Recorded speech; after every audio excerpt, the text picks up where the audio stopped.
So my partner's being violent and I've left the house and now he's got in the van and he's following me around. Okay, where are you? I'm at and he's now behind me in the van. Right. Please will somebody hurry up and get me? Our little girl's at home in bed and he's following me out in the van and he's behind me now. On the line, I'm going to get some officers travelling and come back to you. Don't hang up, please. Darlington. So she's in her vehicle, he's in his vehicle, and there's Ben in the house in bed. The kids are on the road in the house. On their own eye. Right. Hello? Oh, we're just getting some colleagues on the way to you, right? Where are you now? I'm just driving around because he's behind. Welcome to our forum today where we will be discussing about domestic violence. First of all, let me introduce our fellow panelists. Toshi Teng, Wanur Arifa, Kaliswari, Nurul Jannah, Chong Jaeyu, and Kushwan Pang. I, Nurin Fatiha, will be your moderator for today. Domestic violence, are also known as domestic abuse or family violence, occurs in a domestic setting like marriage or cohabitations. Domestic violence, which can occur in relationship or between ex-spouses or partner, also include acts of aggressions directed toward young people or elderly. It can take on a variety of shapes such as sexual, physical, economic, or religious abuse. The use of technology can also be involved in this modern era to harass, monitor, or stalk the victim. Not only that, it can vary from subtle coercive forms to martial rap and other violent physical abuse such as choking, beating, and acid throwing that may end in deformity or death. According to the data provided by Women's AIDS Organization's WAO, there were 5,421 reported domestic violence cases in Malaysia that happened in 2018. This means that this problem is very serious to be discussed, since this matter not only involves the victim, but the family and the children will also get hurt. World Health Organization WHO also has stated that 1 in 3 women will experience domestic violence at some point in their life. Domestic violence rates are directly and significantly correlated with the nation level of gender equality. Domestic violence rates being greater in a country with a lower gender equality. For both men and women, domestic violence is one of the crimes with the lowest global reporting cases. Additionally, because of social stigma surrounding male victimizations, healthcare professionals are more likely to overlook men who are victims of domestic abuse. Because of the social stigma, domestic abuse that happened to men often did not be recognized, because our society keep on believing that domestic abuse tend to happen to women. Our society need to be educated about domestic violence, since most people confuse about domestic violence and family traditions, since domestic violence can also be counted in the context of forced or child marriage. This is because of the mindset that has been believed by generations that such abuse is appropriate because it has been a cycle of violence across generations, and as a result, many people mistakenly think that they are just experiencing an out of control family conflict rather than realizing that they were the abuser or the victim. There are many causes of domestic violence, but 4 of the most important ones are an individual's lack of self-control, trying to gain power, financial problems, and drug addiction. Men are more willing to commit domestic violence than women because they want to establish more power and control. Lack of self-control or failure to manage anger has been identified as the main cause of domestic violence in Malaysia, with the victims overwhelmingly women. Individuals who lack self-control are most likely to commit violence due to anger that is uncontrollable. For example, the husband is quick to raise his hand when the children and wife make small mistakes. Individuals wanting to feel powerful and controlling over their partner often leads to domestic violence. In the article Love and Death by Alison Bresler, there was a case where a woman was in danger when she tried to escape from her abusive husband, because that meant that the husband's control over her was lower. Typically, men like to feel more powerful than women, and that is why it leads to domestic violence, because if a woman doesn't listen to her husband or partner, then he will abuse her since she is disobeying him. In China, a 26 years old woman named Lele, arguments started between Lele and her husband, about the financial crisis.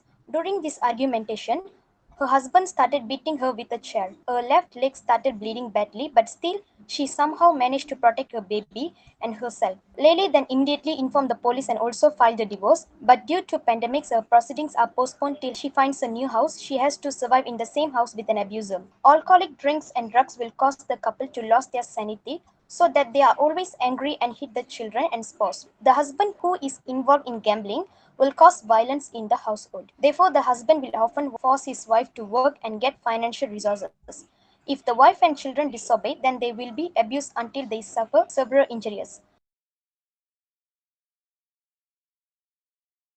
We have to understand that domestic violence does not happen out of the blue. It comes in cycles. This is known as the cycle of abuse. There are a total of 4 stages in the cycle of abuse. So stage 1 is tension, where an event occurs and it triggers negative emotions between the two parties. And the second stage is the outburst. This is when acts of violence will be committed by the abuser towards the victim. Stage 3 is the reconciliation phase. This is when the abuser feels guilty about the actions that they've done towards the victim, and they'll start to shower the victim with apologies, empty promises, so that the victim does not seek help and they stay with them. Finally, stage 4 is the calm before the storm, where abusers will refrain from hurting or making the victim feel intimidated or unsafe. So they enter a sort of honeymoon phase. The conflict stage, this is when, as said before, an event will cause the abuser to react negatively, causing a strain on the relationship. Feeling justified for their reaction, the abuser will take this opportunity to mistreat the victim by ghosting them or just neglecting them. The lack of communication will make the victim anxious and intimidated, and they will do whatever they can to please the abuser during this phase.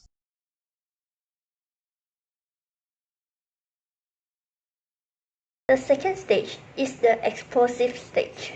This is the shortest but the most dangerous stage, as physical and mental violence happen. In this stage, the abuser needs to release the built-up tension to help them feel they have power and control. The injuries may start out as minor, such as a slap, a pinch, or hair pulling. As the cycle continues, the violence becomes increasingly brutal and escalates into a great bodily injury or even death. On the other hand, for the mentally violent, the abuser might call their partner names, trying to control how their partner acts, dresses, cooks, and manipulating their emotion, which can take on the form of targeting their insecurities or lying and denying any wrongdoing. Great. Now I'm the bad guy. The cycle continues into the third stage, which is the stage of repentance after the explosive stage, when the tension of the abuser begins to decrease. The abuser realizes it is morally wrong to insult the victim, so they are likely to apologize to the victim and will make an effort to win forgiveness. And they will ensure that it will not happen again by mentioning the happy and sweet moment in the relationship to persuade the victim to continue believing and staying in the relationship.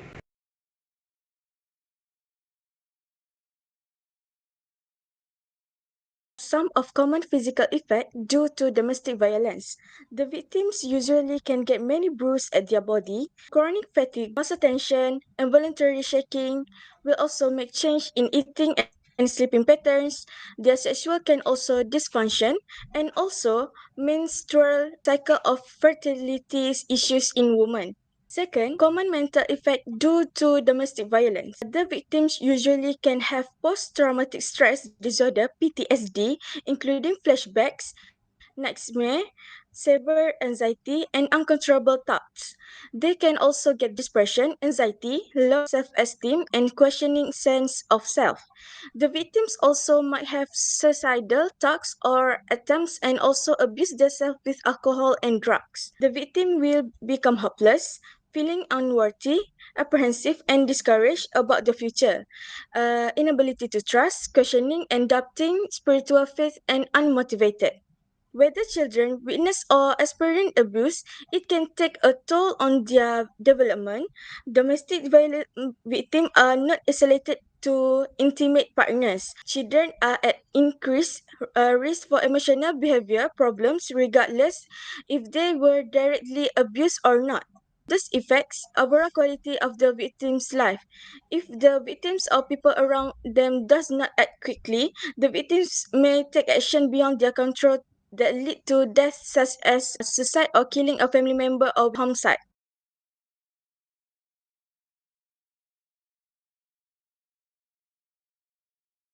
Regarding the solutions to domestic violence, personally believe that there are many following points. First, the government needs to enact bills to punish the perpetrator of domestic violence for people by acting a strict bills, thus they can reduce the incidence of domestic violence to a certain extent. Secondly, schools should strengthen the publicity about domestic violence. There is also a Chinese saying 近朱者赤,近墨者黑. That means the environment will greatly affect a person. Parents should set a good example for their children so that they can learn the principle of domestic violence from a young age. Can also reduce the incidence of domestic violence. Finally, the government needs to provide victims of domestic violence with access to help. However, many times victims of domestic violence choose to hold back because of family and various external reasons. The government should increase publicity to protect victims of domestic violence and encourage victims of domestic violence to seek help from the government. Thank you to Keshman and to all the other panelists. Before we end our discussion, I will conclude the lessons that we have learned today. It is crucial that society is constantly educated about the various forms of domestic violence, be it physically, mentally, and or emotionally. We must also be able to recognize the first warning signs of abuse and the differences between a healthy and unhealthy relationship. Action should be taken from the first warning sign, as domestic violence will only continue to get worse with time. On top of that, professional help is needed in order to shape a society that are aware of their actions and that are able to have self-control. With this knowledge, we can prevent as many people as possible from becoming victims or abusers of domestic violence. The act of domestic violence may be difficult to resolve. However, there are solutions to prevent them. Communication is key in a healthy relationship. Consent and boundaries should also be respected by one another.